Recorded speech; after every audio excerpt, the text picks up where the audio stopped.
Hello दोस्तों, हमारे channel यक्षिणी films में आप सबका स्वागत है।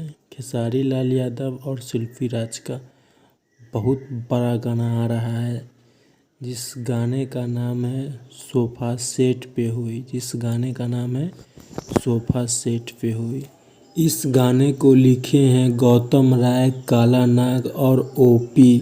2 राइटर मिल के लिखे हैं। ये राइटर पहली बार खेसारी लाल यादव के साथ काम किए हैं, जिनका नाम है गौतम राय, काला नाग और ओपी। इस गाने को DRS म्यूजिक के यूट्यूब चैनल पे रिलीज किया जाएगा। वो भी direct full video song release किया जाएगा।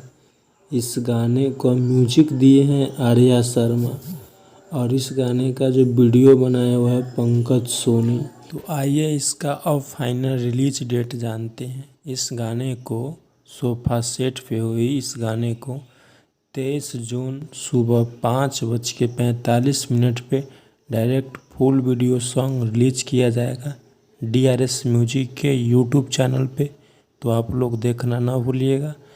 पहली बार नए राइटर के साथ DRS म्यूजिक पर खेसारी लाल यादव और शिल्पी राज बहुत बड़ा गाना लेके आ रहे हैं, जिस गाने का नाम है सोफ़ा सेट पे हुई।